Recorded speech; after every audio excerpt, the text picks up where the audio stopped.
வணக்கம் சண்டை ma'am student, நான் உங்கள் கபிலன். இன்னைக்கு ஜனவரி 14 உண்டான கரண்ட் அஃபேர்ஸ் பார்க்க போகிறோம். அனைவருக்கும் இனிய பொங்கல் நல்வாழ்த்துக்கள். ஸோ இன்னும் ஒரு 4 நாளில் வந்து ஆஃபீஸ் இருக்காது. ஸோ இதுக்கப்புறம் வந்து இந்த கரண்ட் அஃபேர்ஸ் ஜனவரி 19 அன்னையிலேருந்து நான் உங்களுக்கு இம்பார்ட்டன்ட் நியூஸ் எல்லாம் சேர்த்து கம்பைல் பண்ணி அன்றைக்கி ஜனவரி 19 அன்னையிலேருந்து உங்களுக்கு நான் கரண்ட் அஃபேர்ஸ் போடுறேன். ஓகே, இப்போது இன்றைக்கி உண்டான கரண்ட் அஃபேர்ஸ் என்னென்னா ஜனவரி 14 உண்டான கரண்ட் அஃபேர்ஸ் வாங்க பார்ப்போம். First question. ஸோ இன்றைக்கி நியூஸ் பேப்பர் வராது, அதனால் நான் நியூஸ் பேப்பர் உங்களுக்காக எடுத்துகிட்டு வர முடியலை. ஏன்னா ஜனவரி போகி பொண்ணு அன்னைக்கு நியூஸ் பேப்பர் வெளியிடாது. ஸோ அதனால் நம்ம இன்னைக்கு உண்டான நியூஸ் பேப்பர் வராது. Okay, first question. இந்தியா சமீபத்தில் முதன்முறையாக வெய்மர் முக்கோண வடிவத்தில் பங்கேற்றது எந்த 3 ஐரோப்பிய நாடுகள் இதில் இருக்கு அப்படின்னு சொல்லிட்டு கேட்குறாங்க. India recently participated first time in the Weimar triangle format. Weimar triangle format. Weimar triangle format. அதுல ஐரோப்பிய நாடுகள் எந்தெந்த ஐரோப்பிய நாடுகள் இருக்கு அப்படின்னு சொல்லிட்டு கேட்குறாங்க. ஸோ இது ஆன்சர் பார்த்தீங்கன்னா பிரான்ஸு, ஜெர்மனி அண்ட் போலாந்து. ஓகேவா, பிரான்ஸு, ஜெர்மனி அண்ட் போலாந்து இதுதான் ஆன்சரு. ஸோ இதில் தான் இந்த 3 இதில் தான் இருக்காங்க. ஓகே, இந்தியா என்கேஜஸ் இந்த வெய்மர் ட்ரையாங்கிள். ஜெர்மனி எதுக்காக அப்படின்னா பொலிட்டிக்கல் காம்போசிஷனுக்கு, யூரோப்பியன் செக்யூரிட்டிக்கு, அப்புறம் நேட்டோ அண்ட் யூரோப்பியன் இன்டகிரேஷன், இதை தான் வந்து வெய்மர் ட்ரையாங்கிள் அப்படின்னு சொல்லிட்டு சொல்லுவாங்க. ஓகே, முதல் பங்கேற்புக்கு வெளியுறவு அமைச்சர் எஸ் ஜெய்சங்கர் தலைமை தாங்கியிருக்கிறாரு. வெய்மர் முக்கோணம் என்பது பிரான்ஸ், ஜெர்மனி மற்றும் போலாந்து ஆகிய நாடுகள் பிராந்திய அரசியல் குழுவால் ஏற்பட்டதுதான் இந்த வெய்மர். ஓகேவா, இந்தியா ஐரோப்பிய ஒன்றிய உறவுகள் மற்றும் இந்தோ பசிபிக் பிராந்திய மற்றும் உக்ரைன் மோதல் ஆகியவற்றை இதுல இம்பார்ட்டன்டான டாக்ஸ் போயிருக்கு. அதோடு மட்டும் இல்லாம ஜெய்சங்கர் இதை பிரீஃபா என்ன பண்ணிருக்காங்கன்னா intense and open reflecting strategic கிளாரிட்டியா முடிவெடுத்திருக்கிறாரு. ஸோ இந்தியா பார்ட்டிசிபேஷன் இதுல வந்து Europe and support smaller multilateral குரூப்பிங்ல இதான் வந்து தீவிரமாக என்கேஜா இந்தியா இருக்கு. அடுத்து வெய்மர் முக்கோணம். இது என்னன்னா பிரான்ஸ், ஜெர்மனி மற்றும் போலாந்து ஆகிய நாடுகள் பிராந்திய அரசியல் குழு. இது எப்போ வந்து ஆரம்பிக்கப்பட்டது அப்படின்னு பாத்தீங்கன்னா ஆகஸ்ட் 29, 1992 ஜெர்மனியில வெய்மர் என்ற இடத்துல ஆரம்பிக்கப்பட்டதுனால் இது இந்த பெயரை பெற்றிருக்கு. இதுல வந்து ஜாயிண்ட் டிக்ளரேஷன் ஃபாரின் மினிஸ்ட்ரியால நடக்கிறது. இது 3 நோக்கங்களை கொண்டிருக்கு. என்ன அப்படின்னா பிராங்கோ அண்ட் ஜெர்மனி அனுபவத்தின் அடிப்படையில இந்த போலாந்து நல்லிணக்கத்துல கொண்டு வந்ததுதான் இது. அதுக்கப்புறம் strengthening dialogue political cooperation among 3 countries, 3 நாடுகளுக்கு இடையான உரையாடல் மற்றும் அரசியல் ஒத்துழைப்பை வலுப்படுத்துறது தான் இந்த வெய்மர் ட்ரையாங்கிள். அது மட்டும் இல்லாம சப்போர்ட் போலாந்து, இது நேட்டோ அண்ட் யூரோப்பியன் யூனியனுக்கு சப்போர்ட் பண்றது தான். ஓகே, அடுத்து 2வது கொஸ்டின். இதை பார்த்தாலே தெரியும், விராட் கோலி அவர்கள் இதுவரைக்கும் முதல்ல ஃபாஸ்டஸ்ட் பேட்ஸ்மேன் 28,000 ரன்னை இன்டர்நேஷனல் லெவல்ல T20 இருக்கட்டும், அதுக்கப்புறம் ஒன் டே அண்ட் டெஸ்ட் கிரிக்கெட்ல 28,000 ரன் ஃபாஸ்டஸ்டா வந்து கிராஷ் பண்ணதுல விராட் கோலி தான் இருக்கிறாரு. ஸோ இதுதான் Virat Kohli scored 28,000 international run 11 ஜனவரி 2026. அதாவது இந்த இது மைல்ஸ்டோன் எப்ப அடைஞ்சார்னா நியூசிலாந்துல ஃபர்ஸ்ட் ஓடி நடந்திருக்கு இல்லையா, அதுலதான்.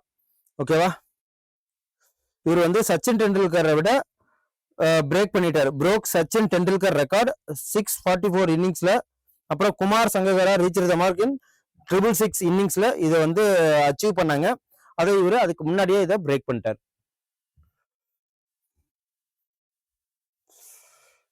ஸோ விராட் கோலி 627 இன்னிங்ஸில் 28,000 ரன்களை எட்டி வேகமான பேட்ஸ்மேன் ஆனார். அது மட்டும் இல்லாம சச்சின் டெண்டுல்கர் இதை 644 இன்னிங்ஸ்ல இந்த சாதனை அடைஞ்சாரு. ஸோ குமார் சங்ககாரா 666 இன்னிங்ஸ்ல அடைஞ்சாரு. ஆனா அதுக்கு முன்னாடியே 624 கிட்டத்தட்ட 20 இன்னிங்ஸுக்கு முன்னாடியே இதை அடைஞ்சிட்டாரு.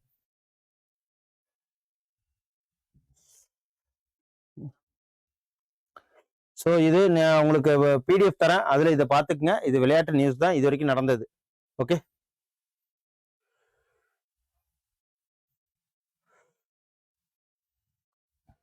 அடுத்து 3வது கொஸ்டின், 4வது கொஸ்டின் என்ன அப்படின்னா, செவ்வாய் கிரகத்தில் பாதுகாப்பான வாழ்விடங்களை உருவாக்க விஞ்ஞானிகள் எந்த உயிரியல் அணுகுமுறையை ஆராய்ந்து வருகிறாங்க அப்படின்னு பாத்தீங்கன்னா, இது bio cementation using hardy microbes to solidify martin soil அப்படின்னு சொல்லுவாங்க. ஸோ இது எதுனா செவ்வாய் மண்ணை திடப்படுத்த கடினமான நுண்ணுயிர்களை பயன்படுத்திய பயோ சிமெண்டேஷன், இதைதான் வந்து இந்த வாழ்வியல் தான் கொண்டு வராங்க. பயோ சிமெண்டேஷன், ஓகேவா? பயோ சிமெண்டேஷன் கொண்டு வராங்க. மாஸ் பிரசன்ட் ஹாஸ்டைல் என்விரான்மெண்டா இருக்கு, thin atmosphere, extreme temperature, high radiation, no breathable oxygen. இது அங்கதான் மாஸ்ல அப்படிதான் இருக்கு செவ்வாய் கிரகத்துல. ஸோ செவ்வாய் கிரகத்துல எப்படி இருக்குன்னா, இது வந்து விரோதமான சூழலை வழங்குகிறது. ஓகேவா? என்னன்னா மெல்லிய வளிமண்டலம், தீவிர வெப்பநிலை, அதிக கதிர்வீச்சு, சுவாசிக்கக்கூடிய ஆக்சிஜன் அங்க இல்லை. ஓகேவா? அதுல வாழ்றதுக்கு தான் இது. இந்த டிரான்ஸ்பர் தான் பயோ சிமெண்டேஷன். இந்த மைக்ரோபை யூஸ் பண்ணி தான் மார்டின் சாயில், சாலிடு, கான்கிரீட், இந்த பில்டிங் பிளாக்ஸ் எல்லாம் கொண்டு வரதுக்கு யூஸ் பண்றாங்க. ஓகே. ஸோ பூமியிலிருந்து வழக்கமான கட்டுமான பொருட்களை கொண்டு செல்வது விலை உயர்ந்தது. அது மட்டும் இல்லாம செவ்வாய் மண்ணை திடமான கான்கிரீட் போன்ற கட்டிட தொகுதிகளாக பிணைக்க பயோ சிமெண்டேஷன் நுண்ணுயிர்களை பயன்படுத்துறாங்க. அதுக்கப்புறம் ஸ்போரோ சார்சினா பாஸ்டூரி மண்ணை திடப்படுத்த கால்சியம் கார்பனேட் உருவாவதை எளிதாக்குகிறது. அது மட்டும் இல்லாம பணி செலவுகளை குறைக்கலாம், பூமியின் விநியோகங்களை நம்பி, இதெல்லாமே வந்து இதுல சொல்லியிருக்கிறாங்க, பாத்துக்குங்க. அடுத்த கொஸ்டின், காமன்வெல்த் பேச்சாளர்கள் மற்றும் தலைமை அதிகாரிகள் 28வது மாநாட்டை இந்தியா எந்த நகரத்துல நடத்துது அப்படின்னு பாத்தீங்கன்னா, இது நியூ டெல்லி. அதாவது conference of speakers and presiding officer of the Commonwealth, CSPOC அப்படிங்கிறதுக்கு மீனிங் என்ன அப்படின்னா, ஸோ இதுதான் conference of speakers and presiding officers of the Commonwealth. இது எப்ப நடக்குது அப்படின்னு பாத்தீங்கன்னா, ஜனவரி 14-16 நடக்குது. எங்க அப்படின்னா நியூ டெல்லியில. ஓகேவா? புது டெல்லியில இந்த மாநாடு நடக்குது. இதுல என்ன பண்ண போறாங்க அப்படின்னு பாத்தீங்கன்னா, பிரைம் மினிஸ்டர் தான் இதை இனாகரேட் பண்ண போறாங்க. லோக்சபா ஸ்பீக்கர் ஓம் பிர்லா இந்த இதோட சேர்பர்சனா தலைமை தாங்க போறாரு.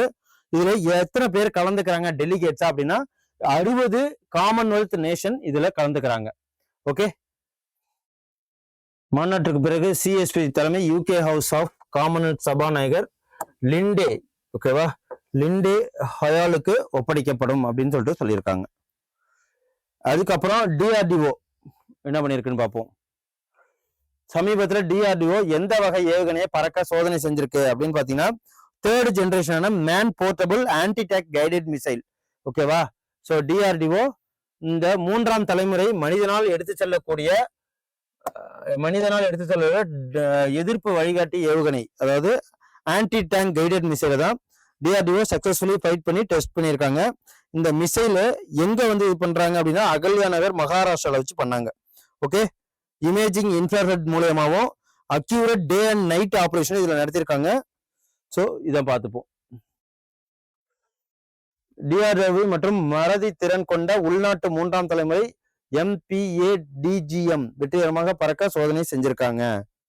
இதுக்கு பேர் என்ன அப்படின்னா, menu portable anti tank guided missile தான் MP. Menu portable anti tank guided missile, menu portable anti tank guided missile. இது வெற்றிகரமாக பறந்து சோதனை பண்ணியிருக்காங்க. இந்த துல்லியமான பகல் மற்றும் இரவு நடவடிக்கைகளுக்கு இமேஜிங் இன்ஃப்ராரெட் மூலமா இதை நடத்தி காமிச்சிருக்கிறாங்க. ஓகேவா? நவீன முக்கிய போர் டேங்குகளுக்கு தோற்கடிக்குது.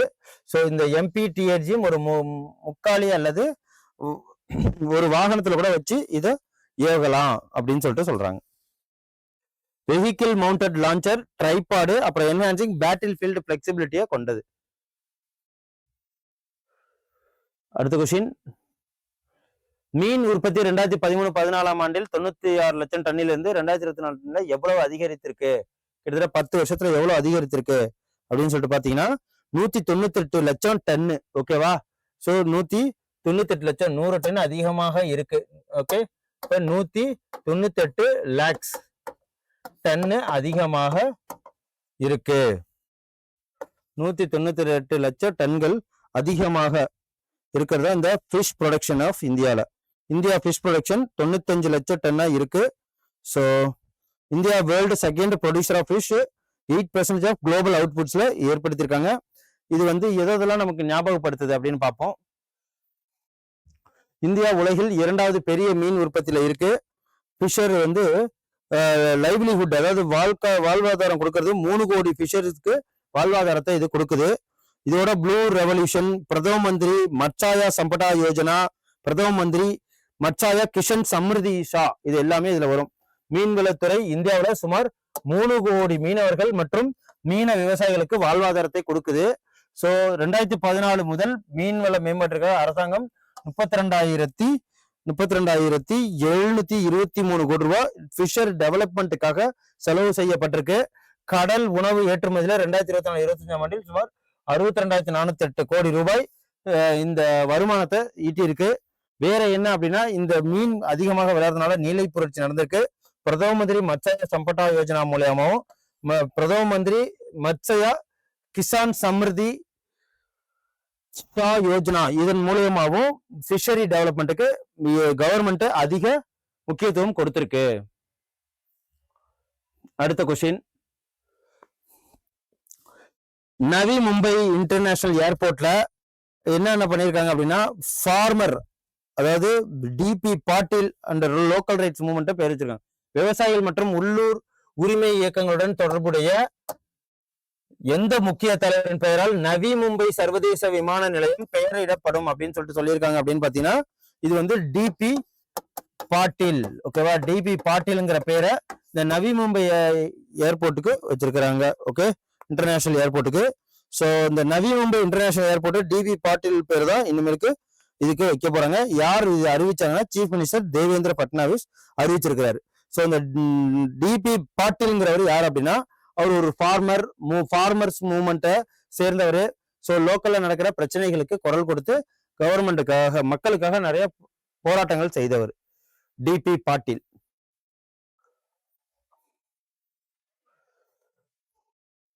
அடுத்த கொஸ்டின், அலகாபாத் உயர் நீதிமன்றம் மனைவி படித்தவர் அல்லது திறமையானவர் என்பதற்காக மட்டுமே அவருக்கு ஜீவனாம்சம் மறுக்க முடியாது என்ற தீர்ப்பளித்த எந்த சட்டப்பிரிவின் கீழ் வருது அப்படின்னு சொல்லிட்டு கேக்குறாங்க. The Allahabad High Court ruled wife cannot be denied maintenance merely because she is educated and skilled. இந்த செக்ஷன் 125 கிரிமினல் ப்ரொசீஜர் கூடியமா இது வருது. ஓகேவா, இதுவும் ரொம்ப முக்கியம். ஏன்னா இந்த காலகட்டங்களில் நிறைய டிவோர்ஸ் நடக்குது. ஸோ வேணுங்கன்னு சொல்லிட்டு இந்த மெயின்டெனன்ஸ் காசுக்காகவே டிவோர்ஸ் நிறைய நடக்குது. அதையும் பார்த்துப்போம், ஜீவனாம்சத்துக்காகவே. ஸோ மனைவியின் கல்வி அல்லது தொழில் திறன்களை மட்டுமே பராமரிப்பு மறுக்கப்படுவதற்கான காரணங்கள் அல்ல அப்படின்னு சொல்லிட்டு அலகாபாத் சொல்லியிருக்கு. கரிமா பிரசாத் இந்த தீர்ப்பை வழங்கியிருக்கிறாரு. So maintenance under section 125 CrPC படி, ஸோ இந்த பிரிவு 120 சிஆர்பி வருமானத்திற்கான ஆதாரம் இல்லாமல் இந்த கீழே பராமரிப்பு அமௌண்ட் கொடுக்க முடியாது அப்படின்னு சொல்லியிருக்காங்க. ஸோ இதான் பார்த்துக்கங்க. Womens who left job for household ரெஸ்பான்சிபிலிட்டிஸ்க்காக இந்த ஜட்ஜ்மெண்ட் எது மூலியமா ஜஸ்டிஸ் கரிமா பிரசாத் இதை வெளியிட்டிருக்கிறார். ஸோ இதை பார்த்துக்குங்க. அதுக்கப்புறம் அடுத்த கொஸ்டின், இந்திய ஆளுமைக்கு Cavalier D del ஓடின் Della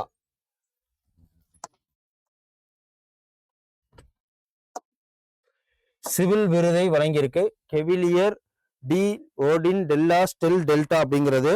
so இது யாருன்னா ஸ்ரீனிவாசா டெம்போ அவங்களுக்கு இதை வழங்கியிருக்காங்க. ஸ்ரீனிவாசா டெம்போ அவர்களுக்கு வழங்கியிருக்கிறாங்க.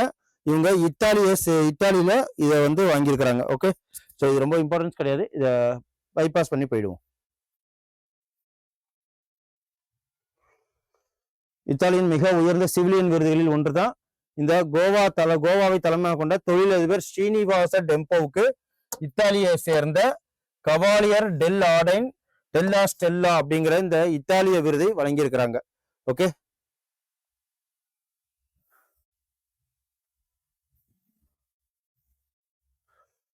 அடுத்த question, prevention of corruption act.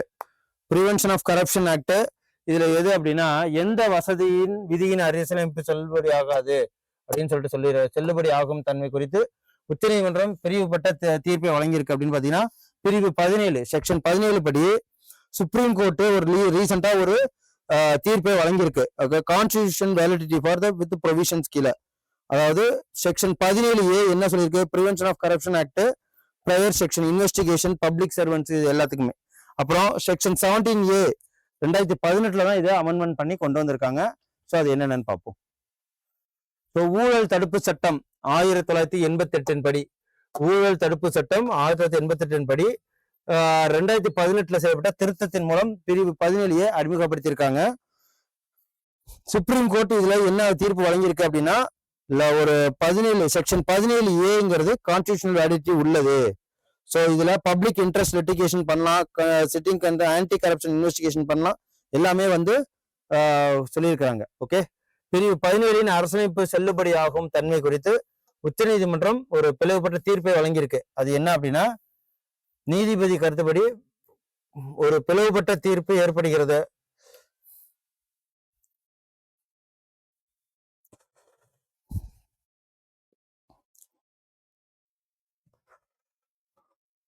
அதுக்கடுத்து 2020ஆம் ஆண்டு எகிப்தின் பிரதிநிதிகள் சபைக்கு தலைமை தாங்கிய முதல் பெண்மணி யார் அப்படின்னா, இவங்க யார் அப்படின்னா அப்லா எல் ஹவாரி. அப்லா எல் ஹவாரிங்கிறவங்க இங்க என்ன பண்ணிருக்காங்க, முதல்ல ஈஜிப்ட் ஹவுஸ் ஆஃப் ரெப்ரசன்டேட்டிவ்ஸ்ல ஒரு ஃபர்ஸ்ட் உமன் தலைமை தாங்கி நடந்திருக்கிறாங்க.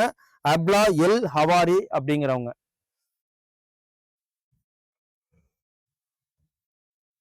எகிப்தின் 120 ஆண்டுகள வரலாற்றில் நாடாளுமன்றத்தின் தலைமை தாங்கிய முதல் பெண்மணி இவங்க தான். ஓகேவா? ஸோ எத்தனை வருஷம், 120 ஆண்டுகள்ல அப்லா எல் ஹவாரி. ஸோ ஜனவரி 12, 2026 எகிப்தின் பிரதிநிதிகள் சபையின் தொடக்க கூட்டத்திற்கு அவர் தலைமை தாங்கியிருக்கிறார். ஓகே, வேற ஒன்றும் இதுல இம்பார்ட்டன்ஸ் இல்லை. ஸோ பார்த்துப்போம். ஷி வாஸ் பார்ன் இன் 1944 பிறந்திருக்காரு. 596 மெம்பர்ஸ்ல இவங்கள சூஸ் பண்ணியிருக்கிறாங்க. ஓகே,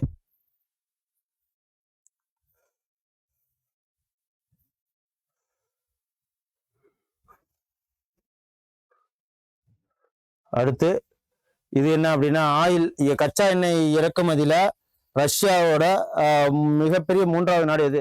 ரஷ்யாவின் புதைப்படிவ எரிபொருட்களை வாங்குவதில் 3வது பெரிய நாடாக மாறிய நாடு எது அப்படின்னு பாத்தீங்கன்னா, எதுக்கு அப்புறம் சீனா, துருக்கிக்கு அப்புறம் அடுத்த நாடு இந்தியா. ஓகேவா? இந்தியா அதிகமா நம்ம இறக்குமதி பண்றோம் கச்சா எண்ணெய்களை. இந்த டிசம்பர் 2025 வரைக்கும் 3.3 பில்லியன் ரஷ்யாவோட ஹைட்ரோ கார்பன் வெளியில வாங்கியிருக்கிறோம். அதே மாதிரி crude oil 72% of India Russian எனர்ஜியை தான் இம்போர்ட் பண்றோம், கிட்டத்தட்ட $1.8 billion. So Russia shared import 35% to 25%. Lowest இன்டேக்ல G7 பிரைஸ் கேப் பாலிசில இது நடக்குது. ஓகே, ஸோ அதான் இது. அடுத்த question.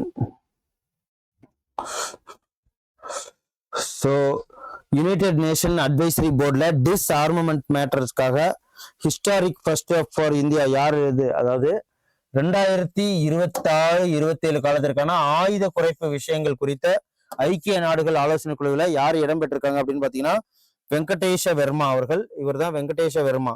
So DP Venkatesh Verma அவர்கள் இதுல இடம்பெற்றிருக்கிறாங்க. இவர் சேர் ஆஃப் யூஎன் அட்வைசரி போர்டில் டிஸ்ஆர்மமெண்ட் மேட்டர்ஸ்ல இவர் இடம்பெறுவார். இவர் 1978 Indian national UN disarmament advisory போர்டில் ஃபர்ஸ்டா இவரை நியமனம் பண்ணியிருக்காங்க. ஓகே, இவர் இந்தியாவோட foreign service officer 1988 batch. So பார்த்துக்கலாம். அதுக்கப்புறம் இந்தியாவின் முதல் உயிரி மகிழ்ச்சி மாவட்டமாக எந்த மாவட்டம், உயிரி மகிழ்ச்சி மாவட்டம் எந்த மாவட்டம் தேர்ந்தெடுக்கப்பட்டிருக்கு அப்படின்னு பார்த்தீங்கன்னா, இது bio happy district. Bio happy district எது அப்படின்னு பார்த்தீங்கன்னா, இது கி பன்யோர் மாவட்டம் அருணாச்சல பிரதேசத்தில் இருக்கிற பயோ ஹாப்பி டிஸ்ட்ரிக்டா இது தேர்ந்தெடுக்கப்பட்டாங்க. கி பன்யோர் டிஸ்ட்ரிக்ட் அருணாச்சல பிரதேசம் இருக்கு. இந்தியாவோட ஃபர்ஸ்ட் பயோ ஹாப்பி டிஸ்ட்ரிக்ட் இதுதான். இது MS சுவாமிநாதன் ரிசர்ச் ஃபவுண்டேஷனோட கொலாப் பண்ணி இந்த இனிஷியேட்டிவ் எடுத்திருக்காங்க. இது பயோ ஹாப்பினஸ் யார் ப்ரப்போஸ் பண்ணது அப்படின்னு பார்த்தீங்கன்னா, சயின்டிஸ்ட் MS சுவாமிநாதன் தான். ஓகே, பயோ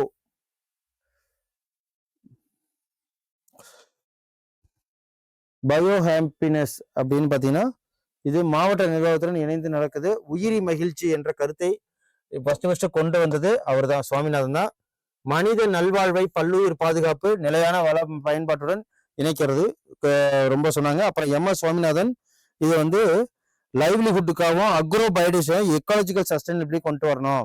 இந்த திட்டம் எம்.எஸ். சுவாமிநாதன் 100ஆண்டு விழாவில் மீண்டும் புதுப்பிக்கப்பட்டது. வாழ்வாதாரங்கள், வேளாண், பல்லுயிர் மற்றும் சுற்றுச்சூழல் நிலைத்தன்மையை மதிப்பீடு அளவுக்கு இந்த பயோ ஹாப்பினஸ் டிஸ்ட்ரிக்டை உருவாக்கி இருக்கிறாங்க. அதுக்கப்புறம் ocean warming over the past 6 டிகேட்ஸா எப்படி இருக்கு, குளோபல் ஓஷன் ஹீட் கண்டென்ட் என்ன கொஸ்டின்னு பாத்தீங்கன்னா, அட்மாஸ்பியரிக் சயின்சஸ் இதுல வெளியிட்டு இருக்காங்க. 2025 ஆண்டுக்கான ஆய்வின்படி 2025 ஆண்டில் உலகளாவிய கடல் வெப்ப உள்ளடக்கம் எவ்வளவு அதிகரிச்சிருக்கு அப்படின்னு பாத்தீங்கன்னா, இது பாருங்க. ஸோ 1958 2025 வரைக்கும்.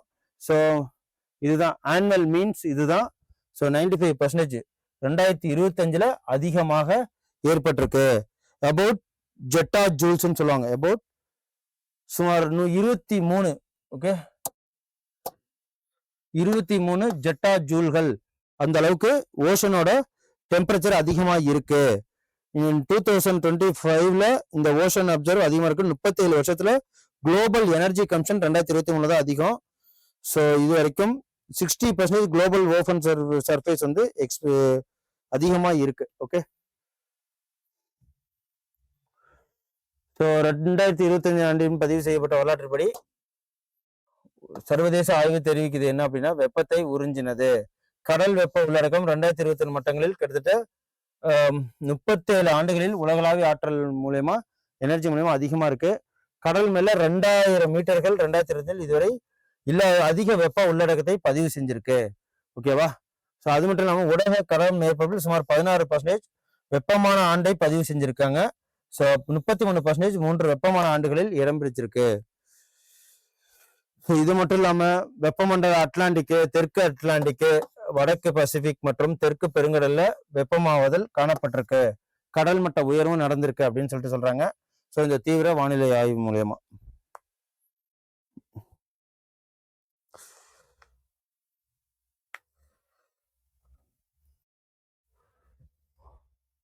அதுக்கப்புறம் இந்தியாவுக்கு ஒரு பெருமை என்ன அப்படின்னா, சம பங்காளிகள் நீடித்த அமைதி.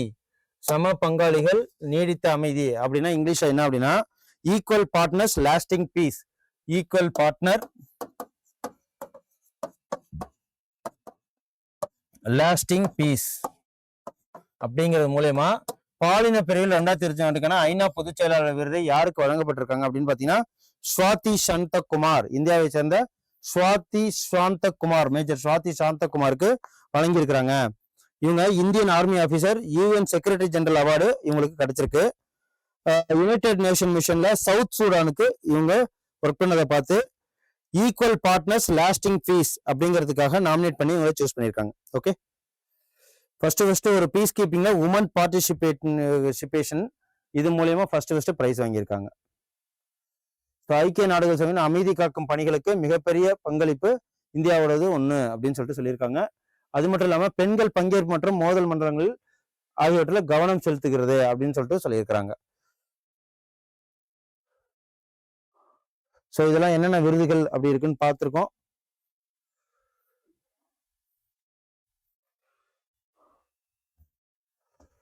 லாஸ்ட் கொஸ்டின் என்ன அப்படின்னா, 2025 ஆண்டுக்கான 25வது அகில இந்திய பெரிய துறைமுக கலாச்சார சந்திப்பு எந்த துறைமுக ஆணையத்தால் ஏற்பாடு செய்யப்பட்டிருக்கு அப்படின்னு பாத்தீங்கன்னா, இது பரதீப் போர்ட் அத்தாரிட்டி மூலமா 25th all India major portal cultural meet எங்க நடந்திருக்குன்னா, பரதீப் போர்ட் அத்தாரிட்டி. எது அப்படின்னா பரதீப் போர்ட் அத்தாரிட்டி, இது மூலமா இந்த ஆணையம் நடந்திருக்கு. இந்த 25th 11 ஜனவரி 2026 அன்னைக்கு இந்த 4-day நேஷனல் கல்ச்சரல்ல இந்த Paradip port authority major port sports control board இதுதான் இருக்கு. ஓகே, இப்ப இந்த பரதீப் போர்ட்டோட சேர்மன் யாரு அப்படின்னா ஹர்னாந்த் அப்படிங்கிறவரு. சீஃப் கெஸ்டா வந்திருக்கிறது யாரு அப்படின்னு பாத்தீங்கன்னா ஜெயதேவ் சதான்.